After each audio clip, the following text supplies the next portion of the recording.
لال سلام ناظرین، communist pod cost کے اندر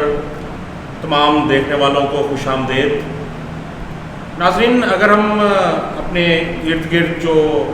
الیکٹرانک میڈیا ہے اس کو دیکھیں، سوشل میڈیا کو دیکھیں، تو اس کے اوپر ہمیں بے شمار پروگرامز نظر آتے ہیں، ٹاک شوز نظر آتے ہیں، پوڈ کاسٹ جو نظر آتے ہیں، ویلاگز نظر آتے ہیں، جس کے اوپر حالات حاضرہ کے اوپر بات کی جاتی ہے، ملکی حالات پہ بات کی جاتی ہے، عالمی صورتحال پہ بات کی جاتی ہے، معیشت پہ، سیاست پہ، مختلف موضوعات کے اوپر، تاریخ کے اوپر۔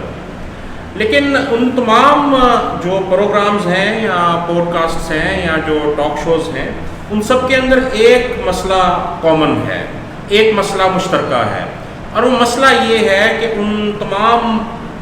پروگرامز میں جو گفتگو ساری کی جاتی ہے اور جو تجزیہ پیش کیا جاتا ہے، وہ حکمران طبقے کے نقطہ نظر سے پیش کیا جاتا ہے، سرمایہ دار طبقے کے نقطہ نظر سے پیش کیا جاتا ہے، وہ جو ریاستی اشرافیہ ہے اس کے نقطہ نظر سے پیش کیا جاتا ہے، وہ جو عالمی سامراجی قوتیں ہیں ان کے نقطہ نظر سے جو ہے پیش کیا جاتا ہے۔ اور اس تمام گفتگو کے اندر جو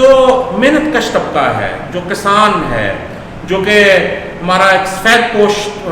درمیانے طبقے سے تعلق رکھنے والا آدمی ہے، ایک عام آدمی ہے، اس کا نقطہ نظر ہمیں کہیں جو ہے نظر نہیں آتا۔ وہ ایک عوام جو ہے، جو محنت کش عوام ہے، وہ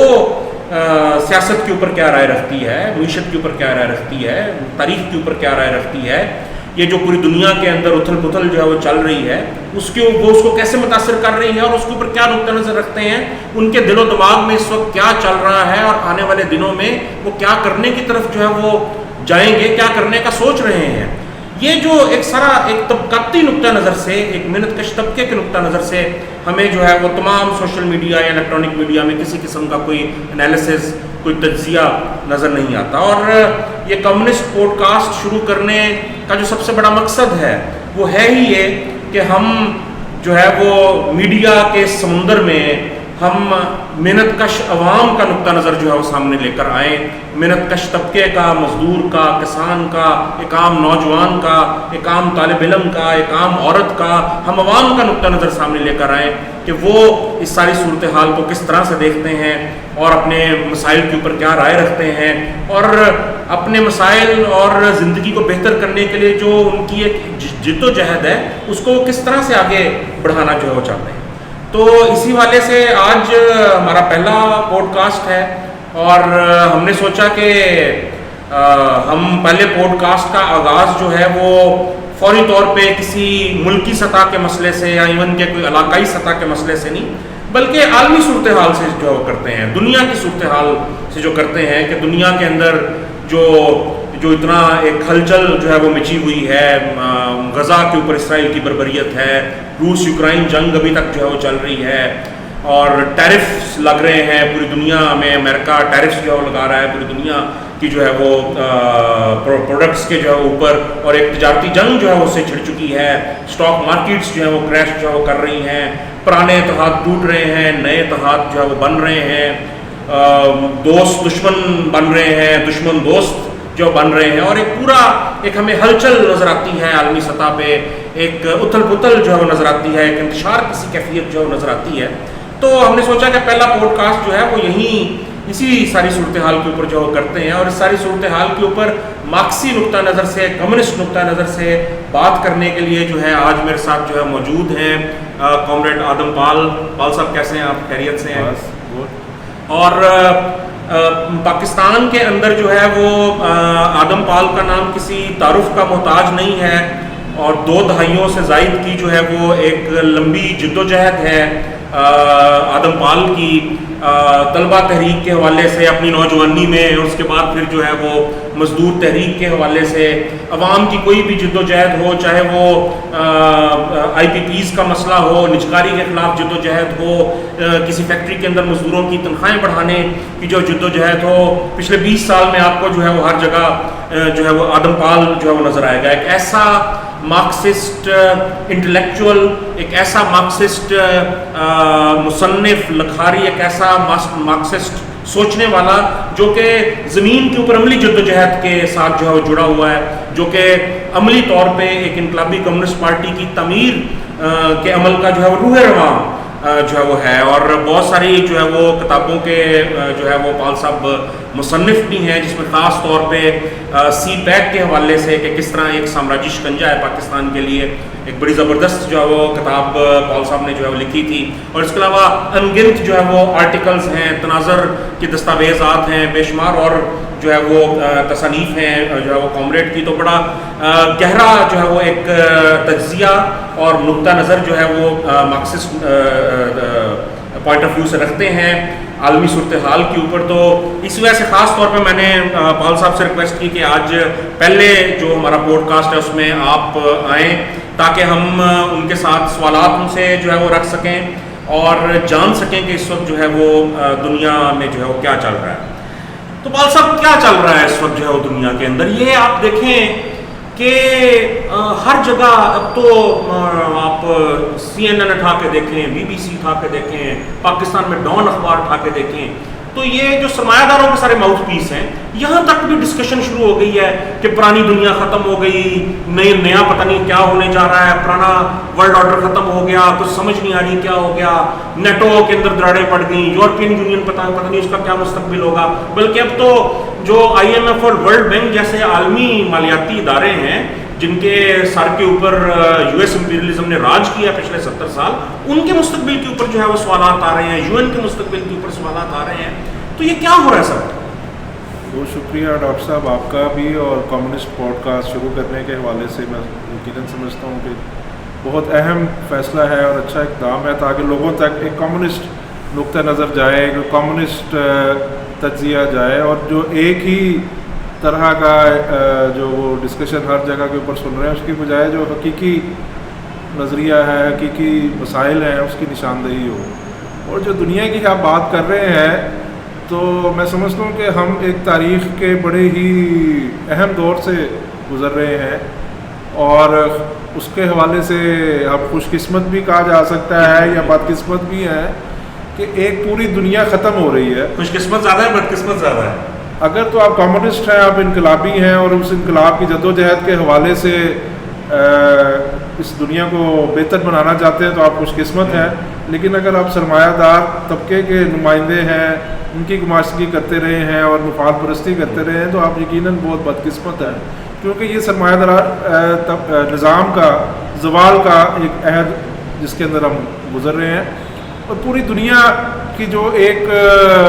ہمارے سامنے تصویر بنتی ہے، اگر کسی آپ یونیورسٹی کے نوجوان سے پوچھیں، کسی مزدور سے، کسی کسان سے کہ کیا ہے اس وقت دنیا میں، تو وہ یہی کہے گا کہ امریکی سامراج ہے جس کی بہت بڑی طاقت ہے، عالمی سطح پر اقوام متحدہ ہے، یورپی یونین ایک بہت بڑی طاقت ہے، یورپ کی سامراجی طاقتیں ہیں، فلاحی نام نہاد ریاستیں ہیں اور بڑے ترقی یافتہ ممالک ہیں،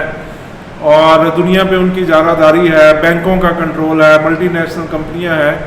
اور بظاہر ایسا لگتا ہے کہ یہ تا قیامت جاری رہے گا، اس کا کوئی انت نہیں ہے. اور یہ حکمرانی امریکہ کی پاکستان جیسے ملکوں کے جو فیصلے ہیں، یہاں پہ جنگیں ہونی ہیں، یہاں پہ لوگوں کی تنخواہوں میں اضافہ ہونا ہے یا نہیں ہونا، ہسپتال اسکول کالج لوگوں کو ملنے ہیں یا نہیں ملنے، یہ فیصلے امریکہ میں ہونے ہیں، واشنگٹن میں ہونے ہیں، IMF نے، ورلڈ بینک نے فیصلے کرنے ہیں. اور دنیا کے جو ادارے بنائے گئے ہیں اور دنیا کے اندر جو بندر بانٹ ہے وہ ایک اس کے سامنے دنیا کی تصویر نظر آتی ہے. لیکن آج جو کچھ ہو رہا ہے، جو آج یہاں کا میڈیا نہیں بتا رہا، یہاں کے اخبارات نہیں بتا رہے، یہاں کے کوئی سیاسی پارٹی کے اندر یہ ڈسکشن، یہ ڈیبیٹ موجود نہیں ہے، کسی اسکول کالج یونیورسٹی میں یہ نہیں پڑھایا جا رہا، وہ یہ ہے کہ یہ دنیا ختم ہو رہی ہے. یہ ایک بریکنگ نیوز ہے، یہ ہر ٹی وی چینل کے اوپر 24 گھنٹے چلنی چاہیے، جس پہ ڈسکشنز ہونی چاہیے، جس پہ اخباروں میں کتابیں لکھی جانی چاہیے. لیکن آج دنیا کے سامنے وہ تصویر چھپائی جا رہی ہے، وہ کہیں دور دراز کسی سورس سے کسی ایک واقعے کو ہائی لائٹ کیا جاتا ہے، لیکن حقیقت میں وہ دنیا مکمل طور پر ختم ہو رہی ہے. اور اس دنیا کے اندر کوئی ایک شعبے کی بات نہیں کی جا رہی، صرف معیشت کی بات نہیں کر رہا. آپ کیسے اس چیز کو آپ، اگر میں آپ سے یہ کہوں کہ آپ کو کچھ مثالیں دے کے بتائیں کہ کیسے آپ کہہ رہے ہیں؟ مثالیں، اس میں سب سے بڑی مثال یہ ہے کہ جو ٹرمپ نے تجارتی جنگ کا آغاز کر دیا ہے، جو 2 اپریل کو امریکہ کا صدر ڈونلڈ ٹرمپ نے اس کو یوم آزادی قرار دیا, لبریشن ڈے قرار دیا, اور اس نے پوری دنیا کے اوپر ٹیکس لگا دیے جو انسانی تاریخ کے اندر ایک بہت بڑے ایک نئے ٹیرف چائنا کے اوپر, اس میں 150% تک ٹیرف. یہ وہی امریکہ ہے جو گلوبلائزیشن کا چیمپئن تھا, اور اس نے WTO بنائی تھی. یہ جو موجودہ دنیا ہے یہ دوسری عالمی جنگ کے بعد یہ سارا ورلڈ آرڈر ابھرا تھا. اب پاکستان کے اندر المیہ یہ ہے کہ دوسری عالمی جنگ بھی نہیں پڑھائی جاتی, یہاں کے سلیبس کا, یہاں کے کورس کا مطالعہ پاکستان میں دوسری عالمی جنگ کا کوئی ذکر ہی نہیں ہے, پہلی عالمی جنگ کا کوئی ذکر نہیں ہے. حالانکہ پاکستان کی جو تخلیق ہوئی ہے وہ دوسری عالمی جنگ کے بعد جو ورلڈ آرڈر بنا, جس میں پاکستان, اسرائیل اور دنیا کے بہت سے نئے ملک جو تھا اسی ورلڈ آرڈر کے تحت ہی بنائے گئے تھے. تو یہاں پہ اس کی تاریخ نہیں ہے. لیکن دوسری عالمی جنگ دنیا کے لیے, پوری اس ورلڈ آرڈر کے لیے ایک آپ سمجھ لیں کہ ایک اہم وہ ایونٹ تھا, جس کے بعد پوری دنیا کی ایک نئی بندر بانٹ ہوئی, اور اس کے اندر یہ فری مارکیٹ اکانومی کا جو سرمایہ دارانہ دنیا تھی. اور اس کے بعد ایک سرد جنگ کا ایک بڑا طویل عرصہ ہے کہ آج تو شاید لوگ یہ بھی بھول گئے ہیں کہ اس پورے عرض کے نصف حصے پہ تقریباً منصوبہ بند معیشتیں تھے, سرمایہ داری نظام نہیں تھا. سوویت یونین کے اندر, چین کے اندر, مشرقی یورپ کے اندر, مشرقی جرمنی جس کے اندر شامل تھا, اور دنیا کے بہت سے ممالک کے اندر, ایشیا کے بہت سے ممالک میں منصوبہ بند معیشتیں تھیں. مشرق وسطیٰ میں بہت سے ایسے ممالک تھے, افریقہ میں, لاطینی امریکہ. تو اس حوالے سے ہم سمجھتے ہیں کہ پوری دنیا کی ایک بہت بڑی مختلف شکل تھی. لیکن دوسری طرف جو سرمایہ دارانہ دنیا تھی اس کے اندر ایک لبرل ورلڈ آرڈر پروان چڑھایا گیا, جس کو فری ٹریڈ کہا گیا. پوری دنیا کے اندر جو تھا وہ ٹیکسوں کو, ٹیرف کو مسلسل کم کرنے کا, اور اس کا لیڈر اور چیمپئن امریکہ. امریکی سامراج, دنیا میں دو بڑی طاقتیں تھیں اس وقت, امریکہ اور سوویت یونین. اور سوویت یونین کا جو اسٹالنزم کے جرائم کی وجہ سے انہدام ہوا 1990-91 میں, اس کے بعد امریکہ ہی پوری دنیا کی ایک اکلوتی سپر پاور بن کے اور ایک سامراجی طاقت بن کر دنیا کے اوپر ابھرا. اور وہی لبرل ورلڈ آرڈر بھی پوری دنیا کے اوپر مسلط کیا گیا, اور جو WTO کا جو ایک ادارہ بنایا گیا, جو ایک معاہدہ کیا گیا, جس کے تحت پوری دنیا کی معیشتوں کو کہا گیا کہ بھئی آپ اپنے اپنے جو ٹیرف ہیں, اپنی جو کسٹم ڈیوٹیاں ہیں یا جو امپورٹ ہے, اس کے اوپر ٹیکسوں کی شرح کم سے کم کرتے چلے جائیں, یہاں تک کہ آپ زیرو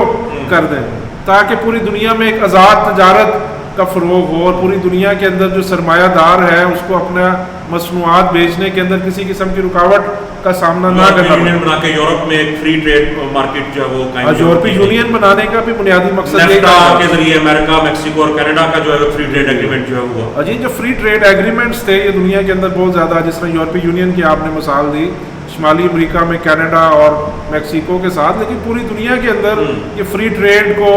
کیا گیا, اور اس کی وجہ سے سرمایہ داری کو اپنے بہت سے تضادات کو وقتی طور پر ٹالنے کا موقع ملا. اور بہت بڑے پیمانے پہ ہم نے دیکھا کہ تجارت کا پھیلاؤ شروع ہوا, کہ ایک جو آج بھی آپ اگر موبائل فون ہر شخص کے ہاتھ میں ہے, اس کے اندر دیکھیں کہ اس کے اندر جو مختلف پرزے لگے ہوئے ہیں وہ کسی ایک ملک کے اندر نہیں بنے. وہ اس کی پروسیسر کسی اور ملک میں بنا ہے, اس کی ڈیزائننگ کسی اور ملک میں ہوئی ہے, اس کی پیکیجنگ کسی اور ملک میں ہوئی ہے, اور اس کے ہزاروں پرزے ہیں. ایک پرزہ نہیں ہے, ہزاروں پرزے ہیں جو مختلف ملکوں کے اندر بن رہے ہیں, اور ان کو پھر ایک جگہ پہ اسمبل کیا جاتا ہے, پیکیج کیا جاتا ہے. تو اس طرح ہم نے دیکھا کہ وہ جو ورلڈ اکانومی ڈیولپ ہوئی, ورلڈ مارکیٹ ڈیولپ ہوئی, ایک ورلڈ ٹریڈ ڈیولپ ہوئی, اور اس کی بہت زیادہ گروتھ ہم نے دیکھنے میں آئی, جو آج ٹریلینز آف ڈالرز میں جا چکی ہے. اور پوری دنیا کے اندر ایک آزاد تجارت اسی آرڈر کے, اور پوری سرمایہ دارانہ معیشت کے جو اصول تھے وہ سارے وضع ہوتے چلے گئے, اور پوری دنیا اس کا حصہ بنتی گئی اور شامل ہوتی گئی, جس کے اندر سرمایہ داروں کو پوری دنیا میں ایک کھلی منڈی ملی. تو پھر یہ چیزیں الٹ کیسے ہو گئیں کہ اب وہ گلوبلائزیشن کا چیمپئن امریکہ, وہ WTO کا چیمپئن امریکہ, اب وہ بالکل اپنے الٹ کے اندر جو ہے بدل گیا, وہ ٹیرفس جو ہے وہ لگا رہا ہے, اور کہہ رہا ہے ہم چائنا کے اوپر 145% تک ٹیرف جو ہے وہ لگا چکا ہے. تو یہ سب الٹ کیوں ہوا, کیسے ہوا؟ یہ دیکھیں, پہلی بات تو یہ ہے کہ آپ یہ بات پاکستان میں تو پہلے یہ بات بتانے کی ضرورت ہے کہ یہ الٹ ہو چکا ہے. کہ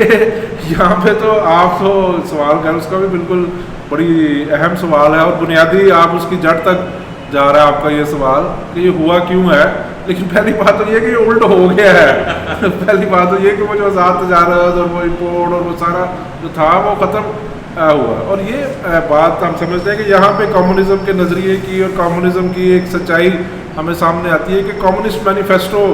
ایک بنیادی دستاویز ہے ہمارا آج بھی جو ہماری پارٹی کا منشور ہے، اگر اس کی ہم بنیاد سمجھیں تو وہ کمیونسٹ مینیفیسٹو ہی ہے جو 1848 میں مارکس اور اینگلز نے لکھا تھا، اور اس کے اندر یہ ورلڈ مارکیٹ کا کنسیپٹ دیا تھا۔ ایک بڑا اہم اکثر بہت سارا بایاں بازو ایسا ہے جو کہتا ہے کہ جناب یہ کمیونسٹ مینیفیسٹو تو 150 سال پرانی باتیں ہو گئی ہیں۔ آپ کے خیال میں یہ پرانا ہو گیا ہے یا جب یہ لکھا گیا تھا 1848 میں آج اس سے بھی زیادہ ریلیونٹ ہے؟ جن لوگوں نے نہیں پڑھا وہ پھر ایسے ہی کہتے ہیں کہ پرانا ہو گیا ہے، جو پڑھتا ہے تو اس کو تو نہیں لگتا ہے کہ شاید کل رات کو بیٹھ کے لکھا گیا۔ صحیح، کیونکہ اس کے اندر جو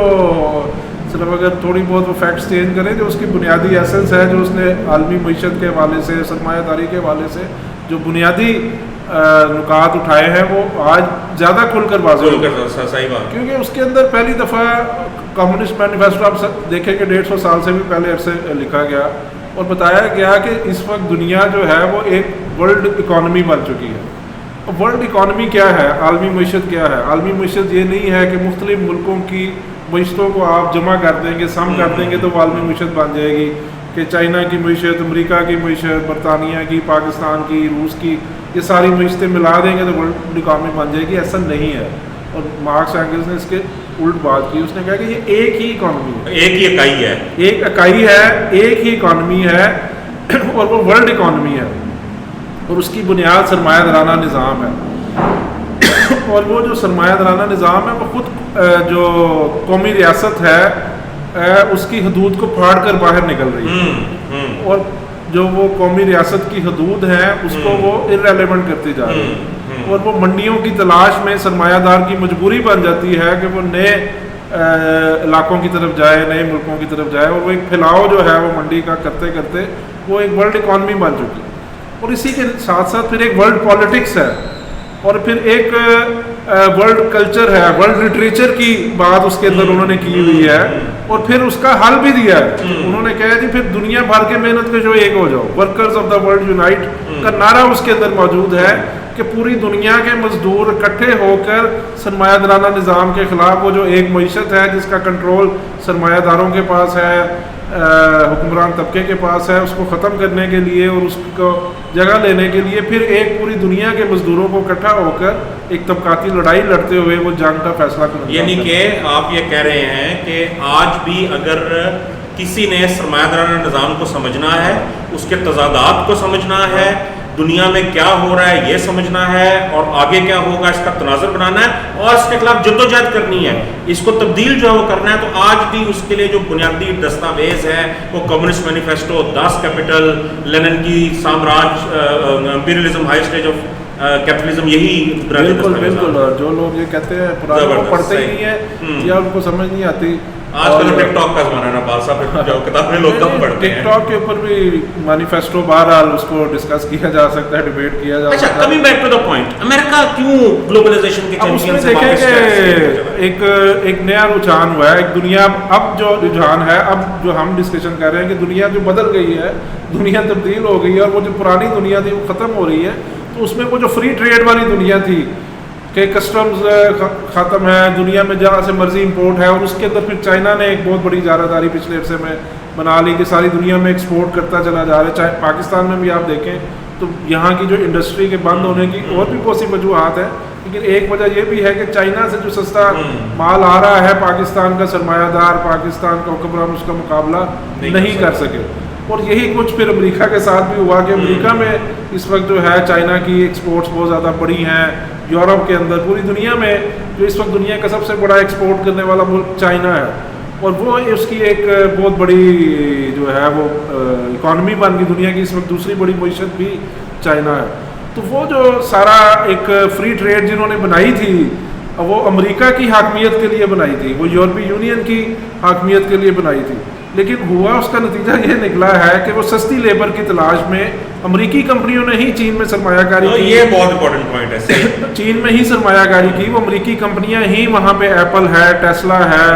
اور دوسری امریکہ کی کمپنیاں ہیں، وہ چین سے ہی مصنوعات تیار کرواتی ہیں، یا دوسرے ملک ہیں، انڈیا ہے، ویتنام ہے، کمبوڈیا ہے، وہاں سے مصنوعات تیار کرواتی ہیں، اور وہ پھر جا کے امریکہ کی منڈی کے اندر فروخت ہوتا ہے، وہ مال وہ یورپ کی منڈی کے اندر فروخت ہوتا ہے۔ تو اس سارے پروسیس کی وجہ سے وہ جو فری ٹریڈ اور وہ جو دنیا پہ جو ورلڈ آرڈر مسلط کیا گیا تھا وہ امریکی سرمایہ داری کو یا یورپی یونین کی سرمایہ داری کو سپورٹ کرنے کے لیے یا اس کو ترقی دینے کے لیے بنایا گیا تھا. لیکن الٹیمیٹلی اس کا نتیجہ یہ ہوا ہے کہ وہ امریکہ کی جو عالمی معیشت میں حصہ تھا, جو world G D P, China manufacturing hub بن گیا دنیا کا, چائنا مینوفیکچرنگ ہب بن گیا.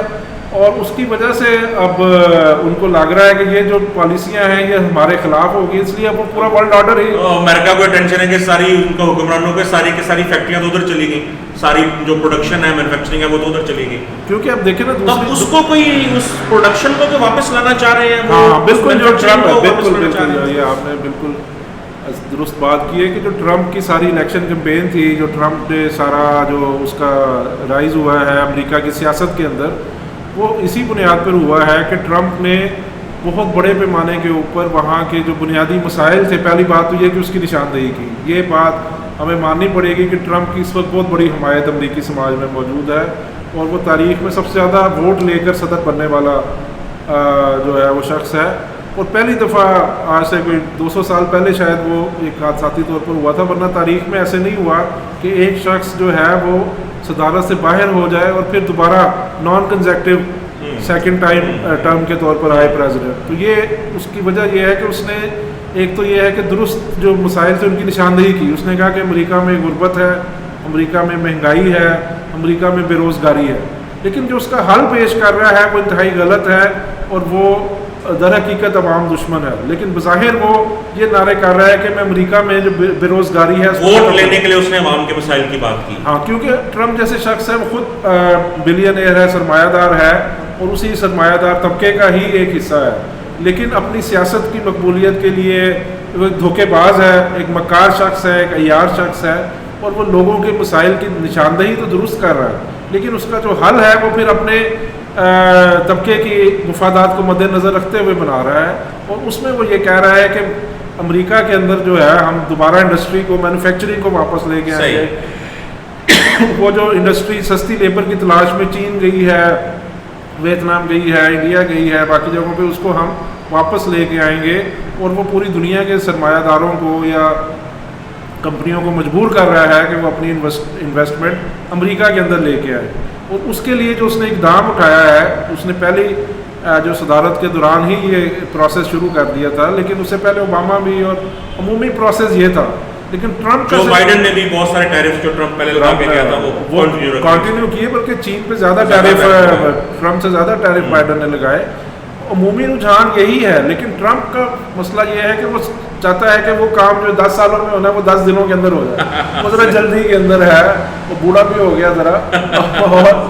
اور امریکی سامراج بھی کافی بوڑھا ہے اس میں,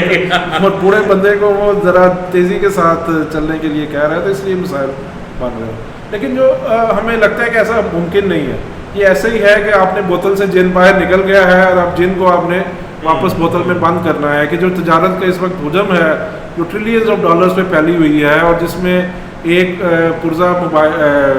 مشین کا بنانے کے لیے 5000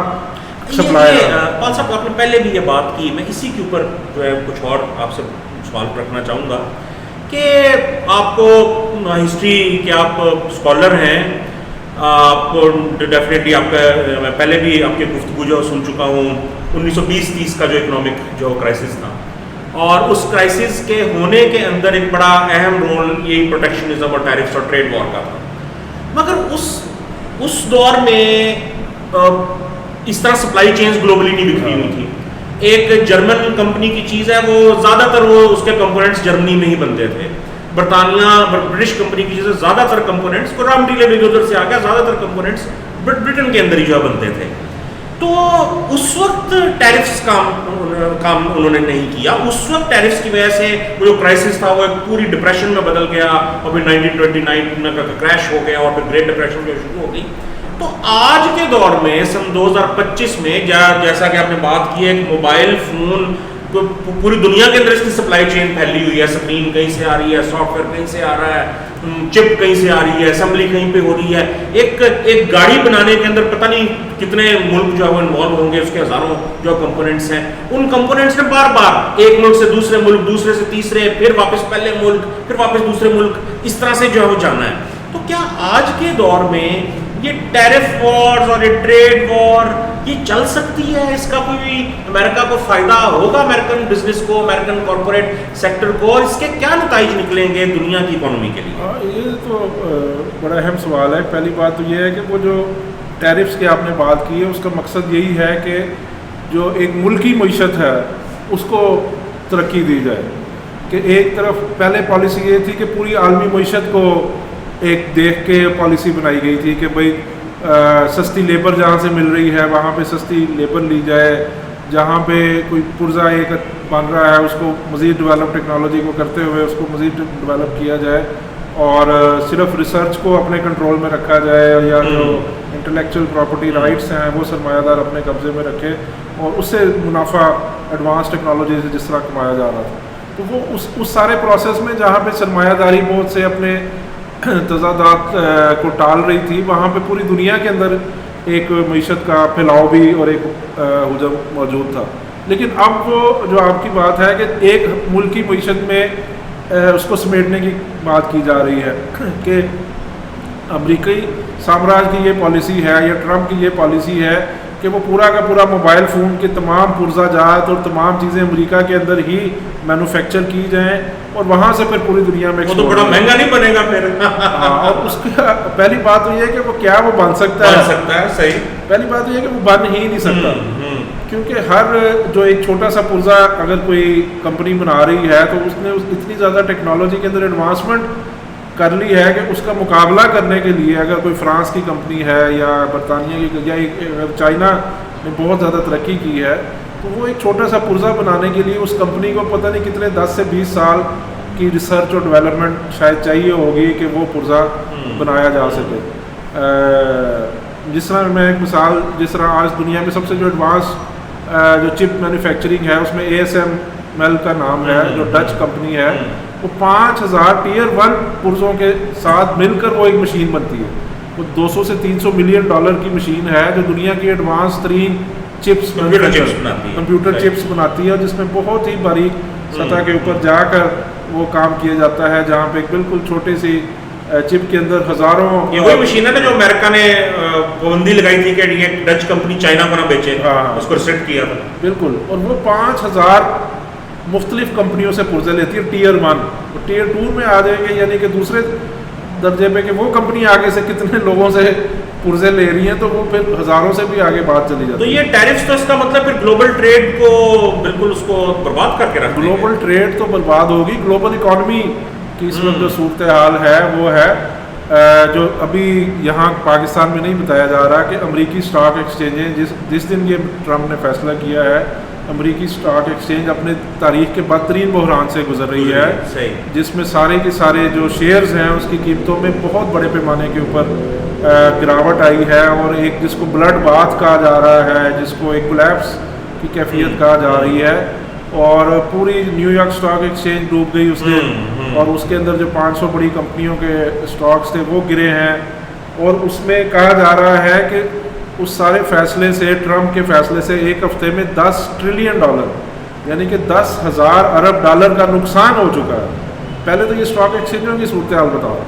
وہ صرف امریکی اسٹاک ایکسچینج نہیں، یورپ کی تمام اسٹاک ایکسچینجیں، اور یہاں تک کہ چائنا کی اسٹاک ایکسچینج بہت زیادہ گری ہے، جاپان کی اسٹاک ایکسچینج، اور پوری جو ایشین اسٹاک ایکسچینج تھی اس میں تفصیل میں چلے جائیں گے. تو ٹرمپ کے اس فیصلے نے پوری دنیا کی اکانومی کو ایک بالکل گراوٹ کے اندر لے گیا ہے، اور ٹریلینز آف ڈالرز جو تھے وہ غائب ہو گئے ہیں عالمی منڈی سے. اور پھر صرف اسٹاک ایکسچینجوں تک بات نہیں رہی، اس سے بھی آگے چلے جائیں، جو بینک تھے ان کے شیئرز میں بہت بڑی کمی آنی شروع ہوئی ہے. یہ تو بہت سیریس جو ہے، کیونکہ یہ بہت سیریس مسئلہ ہے کہ یہ کمپنیوں کے جو اسٹاک تھے، جہاں پہ ایپل کو $300 ارب کا نقصان ہو رہا ہے، ٹیسلا کو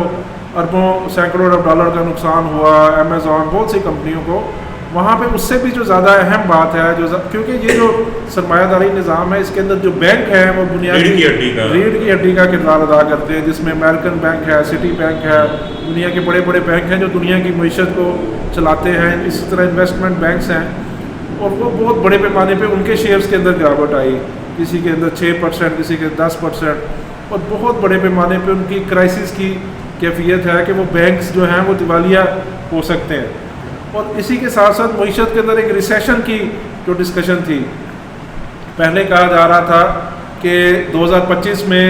امریکہ کی معیشت میں جو ریسیشن جس کو اقتصاد بازاری کہا جاتا ہے اس کے امکانات 20% ہے، لیکن اس فیصلے کے بعد وہ 60% تک جو ہے وہ امکانات چلے گئے ہیں کہ 2025 میں امریکی معیشت کے اندر ایک ریسیشن آئے گا جو کہ پوری اکانومی کو ایک کرائسس کے اندر لے جائے گا. اچھا کون صاحب، اس کا مطلب تو یہ ہوا کہ بذات خود امریکہ کا اپنا جو کارپوریٹ سیکٹر ہے، امریکہ کا اپنا جو سرمایہ دار طبقہ ہے، جو وال اسٹریٹ کے بڑے بڑے بروکرز بیٹھے ہیں، انویسٹمنٹ بینکرز بیٹھے ہیں، بڑے بڑے بزنس اونرز بیٹھے ہیں، چند ایک کو چھوڑ کے جو کہ ٹرمپ کے بالکل ہینچ مین ہیں، جو باقی ایک لارجر ایک حجم ہے امریکہ کے سرمایہ دار طبقے کا، وہ تو پھر خلاف ہوگا. دیکھیں یہ ایک بڑا اہم آپ نے نقطہ بنایا ہے. آپ نے جو پچھلے 1929 کا گریٹ ڈپریشن کے ساتھ اس کا موازنہ بھی کر رہے ہیں، کیونکہ سرمایہ داری کی تاریخ کا جو پچھلی 300-350 سال کی تاریخ ہے، اس کی تاریخ کا جو سب سے بدترین بحران ہے وہ 1929 کا گریٹ ڈپریشن تھا، جب پوری دنیا کی منڈیاں کولیپس کر گئی تھیں. امریکہ کے اندر 2 کروڑ سے زیادہ لوگ بے روزگار ہو گئے تھے، یورپ کے اندر بے روزگاری بڑھ گئی تھی. پوری دنیا کی معیشت جو سرمایہ دارانہ معیشت تھی، سوویت یونین میں اس وقت منصوبہ بند، سوویت یونین تو ترقی کر رہا تھا، سوویت یونین تو 25% کے گروتھ ریٹ دے رہا تھا. اسی دوران سوویت یونین گروتھ ریٹ دے رہا تھا اور پوری باقی جو سرمایہ دارانہ معیشتیں تھیں وہ ایک نوز ڈائیو کی کیفیت میں تھیں. اور اس کے بعد پھر یہ تحفظاتی جو پروٹیکشنسٹ پالیسیاں جس طرح آپ نے کہا کہ وہ شروع کی، اور الٹیمیٹلی وہ پھر ایک سیکنڈ ورلڈ وار کے اوپر چیزیں گئیں اور دوسری عالمی جنگ کے اندر ہی فیصلہ ہوا کہ پھر دنیا کا مستقبل کیا ہوگا، کہ اتنے بڑے اثرات تھے اس 1929 کے بحران کے، اور اب دوبارہ اس کے ساتھ موازنہ کیا جا رہا ہے، آپ نے بھی کیا.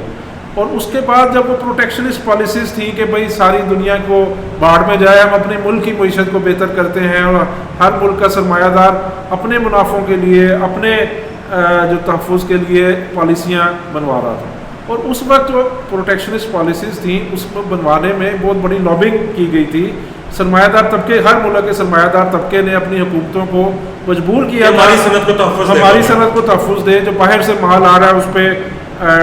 ٹیکس لگایا جائے، کسٹم لگایا جائے، تاکہ دوسرے ملک کا سرمایہ دار ہماری منڈی کے اندر اپنا مال نہ بیچ سکے. اور جو امریکہ کی منڈی ہے اس میں صرف امریکہ کا سرمایہ دار بیچے گا، جو برطانیہ کی منڈی ہے اس میں برطانیہ کا سرمایہ دار اپنا مال بیچے گا، اور فرانس کی منڈی میں اس طرح ہر ملک کا سرمایہ دار، کیونکہ پاکستان سرمایہ دار ہے یا سرمایہ دارانہ ریاست ہے، وہ پاکستان کے لوگوں کو، عوام کو وہ ایک فرد کی حیثیت سے، ایک انسان کی حیثیت سے نہیں دیکھا جاتا، منڈی کی حیثیت سے دیکھا جاتا ہے. کہ وہ سب پاکستان کے جو حکمران ہیں، پاکستان کے سرمایہ دار، وہ یہ دیکھتے ہیں کہ پاکستان کے اندر لوگ جو ہے وہ کتنے لوگ ہیں جو آٹا خریدتے ہیں، تو وہ منڈی ہے. وہ یہ نہیں دیکھتے کہ ان کو زندہ رہنے کے لیے کھانے کی ضرورت ہے، ان کو کپڑے کی ضرورت ہے، ان کو مکانوں کی ضرورت ہے، ان کو تعلیم کی، علاج کی. 25 کروڑ بندے کا مطلب 25 کروڑ کی منڈی، 25 کروڑ کی ہے نہیں ہے، اس میں صرف بائنگ پاور تو قوتیں خرید تو شاید 1-1.5 کروڑ کی ہوگی شاید. صحیح. اسی طرح اگر انڈیا کی 1.5 ارب آبادی ہے تو ان کے لیے 40-50 کروڑ کی منڈی ہے، کہ اس میں کتنے لوگ ٹوتھ پیسٹ خریدتے ہیں، کتنے صابن خریدتے ہیں، کتنے بوتل خریدتے ہیں، پھر اسے اوپر آ جائے موٹر سائیکل والے، گاڑی والے کتنے ہیں، ایون دوائیوں کی کمپنیاں بھی یہ دیکھتے ہیں کہ اس وقت سرمایہ داروں نے خود کہا تھا بیک ان دا 1920s کہ ہماری صنعت کو تحفظ دیں اور ٹیرف لگائیں. تو آج تو سرمایہ دار جو ہے وہ آج یہ ہے کہ آج جو عالمی سطح کے اوپر جو آپ نے بات کی کہ جو سرمایہ داروں کے اندر جو ایک رجحان وہ یہی تھا کہ وہ اسی فری ٹریڈ کو جاری رکھنا چاہتے تھے، اور جو ان کے دانشور ہیں، یونیورسٹیوں کے پروفیسر ہیں، اکیڈیمیا ہے، جو عمومی رجحان ہے وہ فری ٹریڈ کے حوالے سے ہی اور ٹیرفز کے خلاف ہی تھا. لیکن دوسری طرف جو معیشت کے مسائل ہیں، معیشت کا بحران ہے، اور دوسری طرف جو نیچے سے دباؤ بنتا چلا جا رہا ہے سیاست کے حوالے سے، اور جو معیشت پہ رجحان ہے، تو اس کے حوالے سے ایک سینٹیمنٹ یہ موجود تھا کہ یہاں پہ روزگار کیسے واپس آ سکتا ہے، تو انڈسٹری واپس لائی جائے. اور اب اس میں جو ٹرمپ نے کہا میں لے کر آؤں گا. آپ یہ دیکھیں کہ سرمایہ داری کے جو بنیادی طور پر یہ سارے فیصلوں سے ہوا یہ ہے کہ جو سرمایہ دار نظام کے جو تضادات تھے، جن کو چھپایا جا رہا تھا یا جن کو ٹالنے کی کوشش کی جا رہی تھی یا جن کو ڈیلے کیا جا رہا تھا یا جن کو کنسیڈر نہیں کیا جا رہا تھا، کہ ڈھانپنے کی کوشش کی جا رہی تھی، وہ کھل کر اب سامنے آ گئے، بالکل سامنے آ گئے. کیونکہ جب دیکھیں کہ سرمایہ داری کا مسئلہ یہ ہے کہ آپ نئی سے نئی مشین لے آئیں گے تاکہ آپ کے کم سے کم مزدوروں سے زیادہ پیداوار کر سکیں. سرمایہ دار اپنے منافعوں کو یقینی بنانے کے لیے کوشش یہی کرتا ہے کہ ایسی مشین آئے کہ کم سے کم مزدوروں سے زیادہ پیداوار حاصل کی جا سکے. لیکن مسئلہ یہ ہے کہ وہ جو مال ہے وہ خریدتے بھی تو مزدور ہے. اگر وہ مزدور بے روزگار ہو جائیں گے تو وہ جو آپ فیکٹری میں پیداوار کر رہے ہیں, وہ جو گاڑیاں بنا رہے ہیں, جو کپڑا بنا رہے ہیں, جو جوتا بنا رہے ہیں, وہ خریدے گا کون؟ تو وہ اگر مزدور پھر تو کرائسس ہوگا. تو اس میں یہ تھا کہ جب وہ سستی لیبر کی تلاش میں امریکہ اور یورپ سے انڈسٹری باہر گئی, چائنا گئی, انڈیا گئی, ویتنام, کمبوڈیا, انڈونیشیا, ملائیشیا میں جب ساری فیکٹریاں شفٹ ہو گئیں تو امریکہ کے اندر قوت خرید پھر کیسے برقرار ہے کہ وہ چیزیں بکیں گی کیسے؟ اس کے لیے مصنوعی حربے استعمال کیے گئے, کریڈٹ کا ایک ببل کریٹ کیا گیا کہ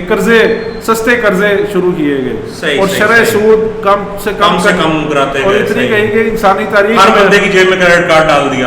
کریڈٹ کارڈ تو ڈال دیا, لیکن شرح سود جو ہے وہ تقریباً 0% پہ آ گئی تھی. اور اگر آپ کیونکہ سودی نظام جو ہے وہ انسانی تاریخ کے سب سے پرانا ایک طریقہ کار, ہزاروں سال پہلے بھی سود سرمایہ داری نہیں تھی اور معیشتیں بہرحال مختلف طرز پہ تھی, لیکن سود کسی نہ کسی سے تو کبھی بھی اتنا کم سود نہیں رہا کہ 0% کے اوپر جو ہے. اور اس میں دوسری طرف حکومتوں نے بہت زیادہ نوٹ چھاپے کیونکہ ڈالر کو فائدہ یہ تھا کہ وہ گلوبل ریزرو کرنسی تھی, تو وہ ڈالر چھاپ کے اپنی معیشت کو چلاتے رہے, جو کہ ایک غلط طریقہ کار ہے سرمایہ داری چلانے کا. کہ وہ ایسے ہی ہے کہ جس طرح آپ ڈاکٹر ہیں, آپ کے پاس مریض آئے تو آپ اسٹیرائڈز دے کر اس کو چلاتے رہیں تاکہ قوت خرید مصنوعی طور پہ بنی رہے. قوت خرید مصنوعی طور پر چلا, سرمایہ داری کو بھی مصنوعی بنیادوں پر چلا رہے تھے کہ حقیقی پیداواری عمل کے اندر شامل ہو کر لوگوں کی قوت خرید بڑھانے کی بجائے نوٹ چھاپ کر یا سستے قرضے دے کے, تو وہ قرضوں کا ببل کسی طرح پھٹنا تھا, پہاڑ بن گیا قرضوں کا. وہ تو قرضے دنیا کے اس وقت امریکہ دنیا کا سب سے مقروض ترین ملک ہے جس پہ 34 ٹریلین ڈالر سے زیادہ قرضے ہیں, میرے پاس ایگزیکٹ فگر نہیں ہے. اسی طرح ان کے جو جی ڈی پی ہے, جو کل پیداوار ہے, اس سے زیادہ کے قرضے ہیں, دگنے سے بھی زیادہ ہے. اٹلی کے اوپر 135% جی ڈی پی کا قرضہ ہے. اسی طرح فرانس, برطانیہ, اسپین, سارے جو یورپی ملک ہیں یہ قرضوں میں ڈوبے ہوئے ہیں. اور وہ اسی طرح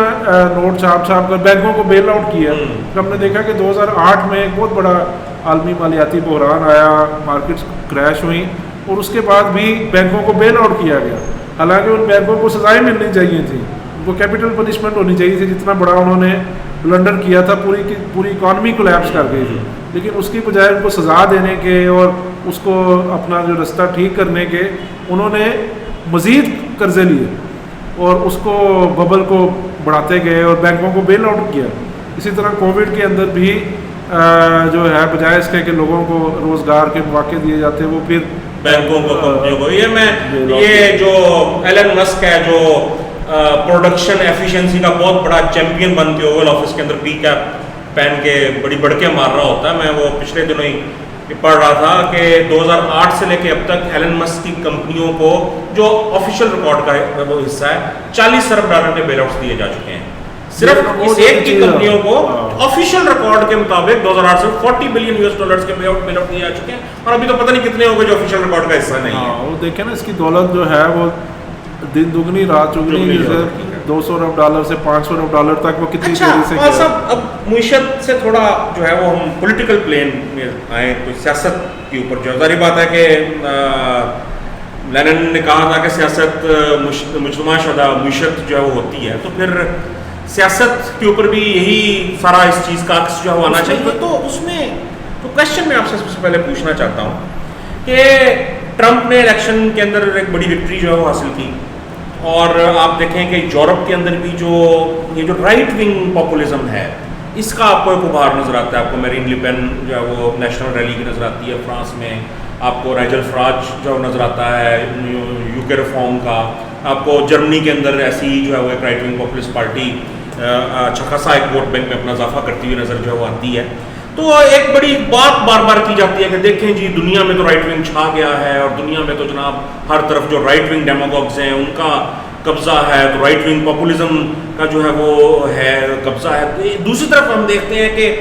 رائٹ ونگ تو سرمایہ داری کا نظریہ ہے, سرمایہ داری کی پالیسی ہے, اسی کو رائٹ ونگ جو کہتے ہیں. تو ایک طرف سرمایہ داری اتنے بحران میں جو جاری ہے, دوسری طرف یہ کہا جاتا ہے کہ رائٹ ونگ پاپولزم چھا رہا ہے. تو کیا یہ رائٹ ونگ یہ ٹرمپ کا ووٹ لینا یا میرین لی پین کا ابھار یا یو کے ریفارم کا ووٹ بینک میں اضافہ ہونا, کیا واقعتاً یہ رائٹ ونگ پاپولزم کا ابھار ہے یا اس کی بنیاد کے اندر کچھ اور پولیٹیکل فنامنا چل رہا ہے؟ نہیں, اس کی بنیاد بالکل مختلف ہے اور یہ عوام کی نفرت ہے اسٹیبلشمنٹ سے, اس نظام سے جس کا اظہار ہو رہا ہے. لیکن اس سے پہلے آپ یہ دیکھیں کہ جو دنیا کی ہم بات کر رہے ہیں کہ اس کے اندر جو سیاست ہے, پہلی بات تو یہ ہے کہ اس سیاست کو اگر آپ جو پچھلے دہائیوں سے جو مروجہ اصول چل رہے تھے ان کے مطابق اس سیاست کو دیکھیں گے, تجزیہ کریں گے تو وہ سارا غلط ہوگا. جو بنیادی نقطہ ہم بنانے کی کوشش کر رہے ہیں کہ یہ ایک نئی دنیا بن رہی ہے اور بن چکی, اس کا جنم ہو چکا ہے, نئی دنیا کا آغاز ہو چکا ہے. اور وہ جو پہلے دنیا تھی وہ ختم ہو گئی اور اس دنیا کے جو اصول تھے, اس کی جو سیاست تھی, اس کے جو معیشت جن بنیادوں پہ چل رہی تھی, وہ سماج جن بنیادوں پہ چل رہا تھا, حکمران طبقہ جس طرز حکمرانی اختیار کیا ہوا تھا, وہ سب ختم ہو گئے. جو عالمی تعلقات, سب سے جو بنیادی نقطہ ہے جو اگر آپ سمجھنے کی کوشش کریں گے, جو عالمی تعلقات ہیں, جو طاقتوں کا توازن ہے عالمی سطح پر, وہ مکمل طور پر تبدیل ہو گیا. اور آج امریکہ دنیا کے اندر جو سب سے ایک ایسی پاور تھی جس کو سوال نہیں کیا جا سکتا تھا, جس کا سامنے جو ہے وہ کھڑا نہیں ہوا جا سکتا تھا, وہ ختم ہو گیا. آج امریکی سامراج زوال پذیر ہے اور آج امریکی سامراج اپنے 10 سال پہلے یا 20 سال پہلے کی نسبت بہت زیادہ کمزور ہو چکا ہے. یہ پوری دنیا کی سیاست کو, پوری دنیا کے سماج کو سمجھنے کے لیے بنیادی نقطہ ہے کہ ایک نئی دنیا ہے, ایک نئی سیاست ہے, ایک نئی سامراجی طاقتوں کی بندر پانٹ ہے. اس میں ہمیں نظر آ رہا ہے کہ امریکہ کے زوال کے ساتھ کیا ہوا ہے کہ جو یورپ ہے, جو ایک بہت بڑی سامراجی طاقت تھا, فرانس ہے, برطانیہ, جرمنی, وہ ختم ہو گئے ہیں. ایک سامراجی طاقت کے طور پر ان کی دنیا کے اندر جو اجارہ داری ہے وہ اس وقت تقریباً ختم ہونے کے گھر پر. اور امریکہ کے بعد سب سے بڑی سامراجی طاقتیں بن کر سامنے آ رہی ہیں, وہ چائنا ہے اور رشیا ہے,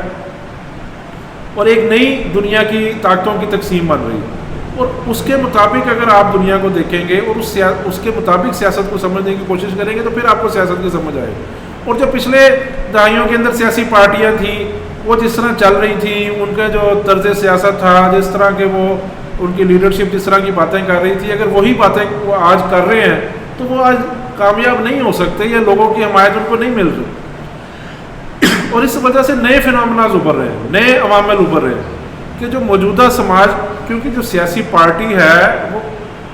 موجودہ جو سماجی تضادات ہیں ان کو ایڈریس کرتے ہوئے جو مسائل ہیں اس کو ہی سیاست کر سکتی ہے. اگر وہ آپ 30 سال پہلے کی, 40 سال پہلے کے کسی پروگرام کے اوپر, 50 سال پہلے کے کسی اپنی کامیابی یا انہوں نے کوئی لوگوں کو کچھ دیا تھا اس کے اوپر سیاست کرنا چاہتے ہیں تو لوگوں نے ان کو ریجیکٹ کر دیا. وہ کہتے ہیں کہ آج ہمارے سامنے بے روزگاری کا مسئلہ ہے, آج مہنگائی کا مسئلہ ہے, آج یہ مسائل. ایون فلسطین کے حق میں آپ دیکھیں کہ دنیا میں بہت بڑی ایک عوامی تحریک ابھری. جو لوگ یہ کہہ رہے ہیں کہ رائٹ ونگ کا فینومینا ہے, ان سے پوچھیں کہ جو فلسطین کے حق میں لاکھوں لوگوں نے احتجاج کیا وہ کیا تھا؟ کیا وہ رائٹ ونگ کے لوگ تھے؟ کیا وہ امریکی سامراج کے خلاف یورپی یونین کے سامراجی جو حمایت ہے اور اسرائیل کی جو ایک صہیونی سامراجی ریاست ہے اس کی مذمت نہیں کر رہے تھے؟ اور سب سے بڑا جو فینومینا ہوا ہے اسرائیل کی, جو اس ساری ڈیولپمنٹ کے اندر ہمیں مڈل ایسٹ کے ایک علیحدہ ٹاپک ہے کہ پوری دنیا کی سیاست بدل رہی ہے. مشرق وسطیٰ ہے, جنوبی ایشیا ہے, یورپ ہے, ساری دنیا کے اندر طاقتوں کا توازن تبدیل ہو رہا ہے. یورپ کے اندر اس وقت جو سب سے بڑا ان کو مسئلہ یہ ہے کہ اس وقت سب سے بڑی جو فوجی قوت ہے وہ رشیا بن کر ابھر رہا ہے, جس کے خلاف وہ امریکہ کہہ رہا ہے کہ ہم نے آپ کے دفاع کا خرچہ نہیں اٹھانا, اور یورپ اپنا دفاع کرنے پہ قابل نہیں. امریکہ کی پسپائی ہو گئی ہے یورپ سے, یعنی کہ آج تک جو یورپ کی جو دفاعی گارنٹی تھی, جو سیکورٹی گارنٹی تھی, وہ امریکہ کے پاس تھی. کہ وہاں پہ جتنی معیشت چل رہی ہے, آزادانہ تجارت ہو رہی ہے, وہاں کی جو سیاست ہے, وہاں کی جو حکمرانی ہے, اس کے پاس امریکہ کی ایک گارنٹی تھی جس کے اوپر کوئی آواز نہیں اٹھا سکتا تھا, کوئی سوال نہیں کر سکتا. آج وہ ختم ہو رہی ہے. ٹرمپ کہہ رہا ہے کہ ہم یورپ کا, تو نیٹو کے خاتمے کی بات کر رہے ہیں, اور نیٹو کے خاتمے کی خود ٹرمپ نے بات کی ہے. اس کا جو وائس پریزیڈنٹ ہے جے ڈی وینس, وہ میونک سیکورٹی کانفرنس میں گیا ہے اور اس نے باقاعدہ ڈانٹا ہے, وہاں پہ گالیاں نکالی ہیں جہاں پہ سارے یورپی لیڈر کی آنکھوں سے آنسو وہاں پہ نکل رہے تھے. تو وہ یہ کہہ رہا تھا کہ ہم آپ کی سیکورٹی گارنٹی کیوں دیں, اور وہ اس وقت دے رہے تھے جب سوویت یونین کا ایک دنیا کے اندر موجود تھا، اور وہ یورپ کو ان کو لگتا تھا کہ اگر امریکہ وہ گارنٹی اس وقت نہ دیتا تو سوویت یونین پورے یورپ کے اوپر اپنا ایک غلبہ بنا لیتا. تو اس کو روکنے کے لیے انہوں نے یورپ کو دیتے رہے سیکورٹی گارنٹی، لیکن آج انہوں نے سیکورٹی گارنٹی ختم کر لی ہے، اور رشیا یوکرین جنگ کے اندر باقاعدہ ایک ونر کے طور پر سامنے آیا ہے. وہ کہ اس کے اپنے سامراجی عزائم ہیں اس خطے میں، لیکن اس کا ٹکراؤ تھا جرمنی کے فرانس کے سامراجی عزائم سے، اور وہ ایک کامیاب ہو کے نکلا. تو اس حوالے سے ہم دیکھتے ہیں کہ دنیا آج ایک بالکل سیاسی حوالے سے، سامراجی تعلقات کے حوالے سے، طاقتوں کے توازن سے مختلف ہو چکے. اور اسی طرح اسرائیل کی جو میں بات کر رہا یعنی تھا، کہ آپ کا کہنے کا مطلب یہ ہے کہ یہ لوگ یہ جو جن کا ٹرمپ اور میرین لی پین یہ ہیں تو دائیں بازو کے پاپولسٹ، مگر انہوں نے جو اپنی سیاست چمکائی، اپنا ووٹ حاصل کیا، وہ عوامی مسائل کی نعرے بازی کر کے کیا. روزگار کا مسئلہ، مہنگائی کا مسئلہ، ہیلتھ کیئر اور یہ سارے ان کے اوپر انہوں نے جو ہے وہ لوگوں کو وعدہ کیا کہ لو جی ہم مسئلہ حل جو ہے بالکل اس میں ووٹ لیا. دیکھیں اس میں وہ پہلی بات تو یہ ہے کہ ان کا مقابلہ کس کے ساتھ ہے. ان کا مقابلہ ہے لبرلز کے ساتھ. اس وقت جو دو بڑی سیاسی قوتیں ہیں ان تمام ممالک جن کی آپ بات کر رہے ہیں، اس کے اندر دو سیاسی قوتیں ہیں. اگر ایک طرف ٹرمپ ہے تو دوسری طرف کمالا ہیرس اور جو بائیڈن ہے یا اوباما ہے. اگر فرانس میں میری لی پین ہے تو اس وقت جو فرانس کا صدر ہے میکرون ہے. برطانیہ میں لیبر پارٹی کی اور سٹارمر کی حکومت ہے، اور اس کے مقابلے پہ جس کی آپ بات کر رہے ہیں جو سب سے بڑی پارٹی کے طور پر اوپر وہ نائجل فراج ہے جس کی پارٹی اس وقت سب سے زیادہ. اسی طرح جرمنی کے اندر اگر ایک طرف ایس پی ڈی ہے اور ایون جو کرسچن ڈیموکریٹک پارٹی، اس کے مقابلے میں اے ایف ڈی جو ہے وہ ابھر رہی ہے. اسی طرح اٹلی میں میلانی نے تو حکومت بنا لی ہوئی ہے. اسی طرح دوسرے ملکوں کے اندر ایک لمبی لسٹ ہے، اس میں آپ چلے جائیں گے. تو یہ دو اس وقت بڑی سیاسی قوتیں ہیں ان ممالک کے اندر. اب ان دونوں کا موازنہ کریں کہ لبرلز کیا کہہ رہے ہیں. جو بائیڈن یا کمالا ہیرس کیا کہہ رہے تھے، وہ یہ کہہ رہے تھے کہ امریکہ میں مہنگائی نہیں ہے، امریکہ میں بے روزگاری نہیں ہے، معیشت ترقی کر رہی ہے، بڑا اچھا ہے سب کچھ، ہم نے تو بڑے ایسے اقدامات کیے ہیں، ہم نے تو سیاہ فاموں کو حقوق دینے کی بات کر رہے ہیں، خواتین کو حقوق دینے کی بات جھوٹ بول رہے تھے، وہ بھی نہیں دیے بلکہ. اور یہ بھی ایک آپ دیکھ لیں کہ کیسی ایک آئرنی ہے تاریخی کہ جس وقت امریکہ کی تاریخ کا پہلا سیاہ فام شخص صدر بنا، اس وقت امریکہ کی تاریخ کی سب سے بڑی جو سیاہ فاموں کی تحریک تھی وہ بھی ابھری، جس کو بلیک لائیوز میٹر کہا جاتا ہے. اور وہ اس کے بعد بھی جاری رہی. سیاہ فاموں کو قتل کیا گیا پولیس کے، جس کے خلاف 2 سے 3 جارج فلائیڈ والی جو موومنٹ تھی، کروڑوں لوگ سڑکوں پر آ گئے. کووڈ کے باوجود کروڑوں کے 3 سے 4 کروڑ لوگ پورے امریکہ میں سڑکوں کے اوپر تھے. تو سیاہ فاموں پہ جبر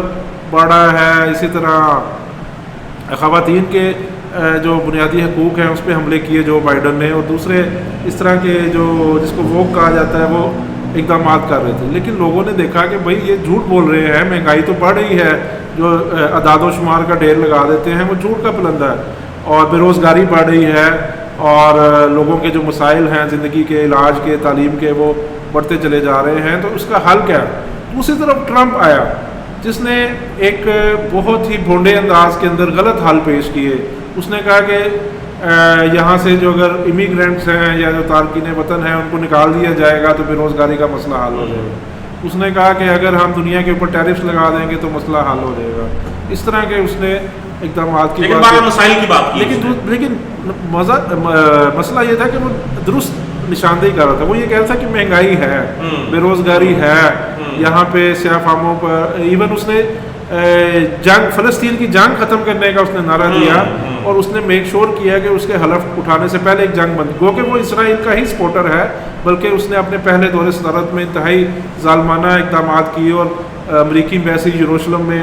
پہلی دفعہ شفٹ کرنے کا اقدام بھی ٹرمپ نے ہی کیا تھا. اور وہ ایک صہیونیت کا اور اسرائیل کا بہت بڑا سپورٹر ہے. لیکن پبلک ہمدردی حاصل کرنے کے لیے یہ کہنا ضرور پڑا کہ میں جنگ بندی کراؤں گا. اور دوسری طرف بائیڈن کے جو خود کو جمہوری حقوق کے